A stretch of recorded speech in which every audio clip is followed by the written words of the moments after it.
Hey everyone, it's Ben Hardy here, and in today's video I'm going to be reviewing the previous gen Toyota Sequoia TRD PRO, and I'm going to explain in today's video why this is way better than the new Sequoia and why this is better than any new full-size SUV. Yes, that's including the new Tahoe and the new Yukon.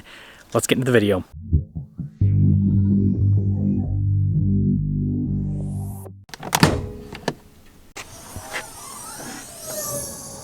So powering this is a 5.7 liter V8 naturally aspirated that goes through a 6-speed automatic.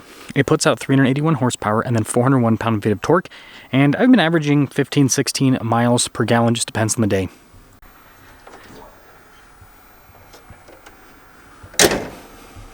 Before we move forward with this review, I do want to mention if you want to see more videos just like this, then I recommend you subscribe because I post content every single day. So this TRD Pro model was made from the 2020 to the 2022 model year, so only 3 model years. And because the Sequoia wasn't selling all that well towards the end of its lifespan, they really didn't make all that many of these. These are about as rare as a Heritage Edition Land Cruiser, so I'm sure that's going to help resale value in the long term. This one's finished in Lunar Rock. I love the Toyota script there on the front end, and then those rigid fog lights are from the factory. And then the later versions of this generation of Sequoia get the upgraded headlights, so it makes it look a little bit more modern. Now, tire and wheel setup is 275 by 65 by 18 on the front and over in the rear. And you've got the TRD Pro wheels, which are the same wheels as what you have on the Heritage Edition Land Cruiser. They're just blacked out and they say Pro on it. Now, something to note, I did a lock-to-lock turn, and I think that I could probably fit for sure 33s. I might be able to fit a little bit bigger than that. I'm thinking about, after these tires are worn out, going to a either 275 by 70 by 18, so just slightly bigger, or a 285 by 70 by 18. Again, it does look like it has the space. Anyways, TRD Pro right there. You've got the TRD side steps as well. You've got a roof rack up top. And I mean, it's kind of a blob, but I like it. Now, this actually has Toyota's older key fob, funny enough, because we have a 2020 Land Cruiser and it's got like the fancier, newer key fob, but yeah, this one's got the older one. So the hatch is really weird. You have to open it up with the key fob. You can't, or from inside. Also, I need to take that tire up. That's for my Land Cruiser. You can't just do it with the button on the outside. But you can see with the third row folded down, tons of storage space. And if you own a newer Sequoia, you're going to be so jealous because flat loading floor, right? You don't have to deal with the stupid shelf situation. And this has plenty of storage. It's only slightly shorter in overall length compared to the new Sequoia. The new one's like 209 inches. I think this is like 205. The rear seats are power. And this is funny with the hatch. So you just hold that down for a second and then you'll have to lower that down automatically. See TRD Pro there again on the back. Now, one downside is, yeah, the taillights do look a little bit outdated. But again, they actually work with the overall body style quite well, and so it doesn't bother me. Now, something that I really like about this generation of Toyota Tundra and Sequoia is how easy the interiors are to clean. It's very basic with the materials, so not fancy at all like the newer Toyotas, which they're still not super fancy, but they have a little bit more, I don't know, nice trim. And then same thing with the seats. Now, these are leather seats, so they are going to show more wear. You guys will see that with the driver's seat. But as long as they don't tear, it's completely fine. Captain chairs, so it's easy to access that third row. The rear passengers do get their own climate zone. And again, because of the independent rear suspension, everything's flat. Like, you got a little driveline hump right there, but it's pretty much flat all the way across. And again, that's the benefit of doing IRS and IFS. Now, this leads us up front, where again, you can see more basic with the trim. I do think this little thing is kind of funny. Front 2 windows are automatic. You got blind spot monitoring. And this actually has pretty good capacities, 1290 for the payload capacity. TRD Pro there on the headrest. Nice trim. And this was a talking about, so you see a little bit more wear on the seat, but as long as it's not cracked, then you're good to go on that.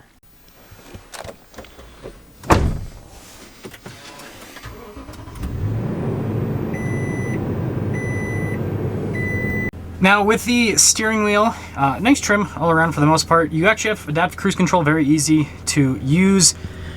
We've got regular stalks. Everything just makes sense. And look at this, mostly analog gauge clusters. You don't have to worry about a fancy screen braking. And I love how it shows you how fast you're going in digital, and then also the range that you have. My Land Cruiser only shows either or, so kind of a cool thing with this Sequoia. Now it does just have a backup camera, which it would be cool to have a 360, but again, not a deal breaker whatsoever. And then the infotainment system, again, small unit, so reliable, easy to use as well. And so physical buttons, all that, I mean, everything you'd want. Big chunky climate controls, really easy to use. Only heated seats, because again, the seats aren't perforated, so you're not gonna have a cooled function. Got a bunch of little charging ports down here, a bunch of cup holders. Got the TRD shifter, which one thing I find funny is it's easy to twist the shifter. This does have a center locking differential. It also has, basically, it's not like a true on locker, it's kind of like an automatic system, limited slip differential. It's a good way to describe it because that's what it is. 2-speed transfer case, and then this is so cool, just like the Tundra. And the new Sequoia doesn't have this. The new Sequoia, it's manual. You get a fully automated window. So it's like if you get a new Sequoia, you're actually downgrading in terms of the rear window setup. And then you got stuff for stability control, parking sensors, all of that. And then it does just have a regular sunroof, which I don't even care about sunroofs, but it's cool that it has it. And then also, last thing I want to mention is double glove box. So tons of storage.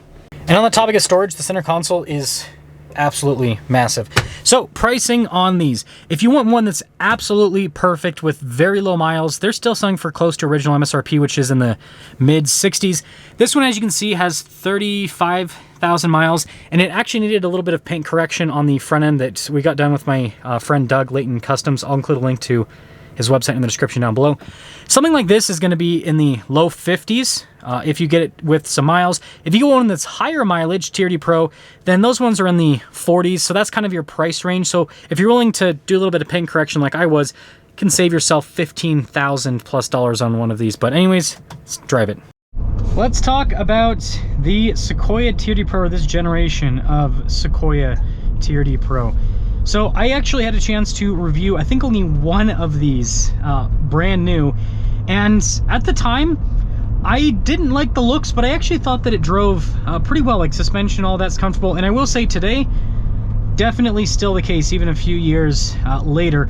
The best way for me to describe how this drives is it basically, with the TRD Pro specifically, this is not all Sequoias. This drives kind of like a giant Land Cruiser. The Fox shocks smooth things out that you don't get with the other Sequoia packages, like the Platinum, for example. And so it's a really cool experience. You have this like solid kind of tank-like feel, but then it just, over the bumps and everything, it's really comfortable. And that's one of the benefits of TRD Pros in general, is the Fox shocks do help out with the ride quality. They obviously provide off-road performance as well. Now, aside from that, seats are very comfortable. I mean, the road trip that I did back was, gosh, how many miles was that?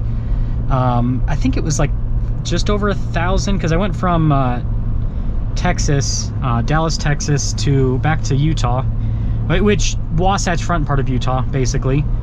So yeah, it was a long drive, but it was very comfortable. I mean, this thing just eats up miles. The 6-speed isn't as good as the, hey, that scared me. I thought that dog, yeah, that dog did just run out on the road. Gosh. Anyways, the 6-speed isn't as good as the 8-speed, but it's still a really solid transmission, very smooth. The thing that I do notice about this over the Land Cruisers, it's not quite as luxury, right? You hear more road noise. You get more noise from the engine. There's just not as much insulation. It's not quite as smooth with the acceleration, but it's so darn good. When you compare it to like a lot of the new stuff, it is really solid. So we're actually going to pop this into 4-wheel drive. I actually had trouble getting this into 4-wheel drive the other day. It took forever. Oh, that's quick. I don't think the previous owner ever put this in 4-wheel drive, to be honest. I don't know what they used it for, but like it felt like this system had never been put in 4-wheel drive in its entire life. And we'll lock the center diff too while we're at it. Because the system was like clicking, and I've sold, you know, I sold cars and everything, so I kind of am familiar. I guess the center diff will take a second. But I wanted to do like a little of a trail with this. Now, my wife and I are not planning on doing any sort of hardcore off-roading with this. We have a 200 series Land Cruiser, we have a Grenadier, and we have a 250 Land Cruiser. Like, if we're gonna do something like this, we're gonna take one of those. We are not going to take the Sequoia. But if we do go on like a forest road camping adventure where it's not actual difficult off-roading, so basically this, then yeah, we might take this so that we can, this has space to sleep in the back, because we don't like to do anything fancy. So yeah, that's kind of what this would be for. That center diff is still blinking, so that is kind of interesting to see. And I feel like this is really what the Sequoia TRD Pro this generation was kind of made for. The new one is trying to bridge the gap. It's trying to be a 200 series Land Cruiser and this like it's trying to combine both of them. Whereas this generation was just kind of like, they're like, oh, if you want to do the crazy off-roading and you want a luxury vehicle and all that, just get a 200 series. So yeah, it's kind of interesting with the difference. This thing is big off-road, and the independent suspension actually articulates a lot better than I thought it would. Going through some of this, again, this isn't too articulated, but there's a little bit that would pick up a wheel here and there. And the thing that's nice about this generation of Toyota TRD Pro is it was more about this kind of slow speed crawling. The new stuff, they're trying to be like more Raptor-like, and so they've kind of made it more high performance where the car's just like go, go, go. This, not the case. You just kind of leisurely drive up stuff, and the suspension handles it very, very well. And this actually has quite a bit of clearance. It has more clearance than the new TRD Pro. The new one's like sub 9 inches. This is around 10 inches on stock tires, and again, it looks like you can fit bigger tires. This will be interesting to see how this kind of... Man, no problem at all. This articulates a lot better than you think it would with independent front and rear suspension. So the last thing I'll show here is something that might pop up while we go on camping adventures with this, and this is kind of like a pretty big articulated section here. I mean, I imagine this is going to... Put the windows down so I can hear. I imagine it's probably going to pick up a tire here.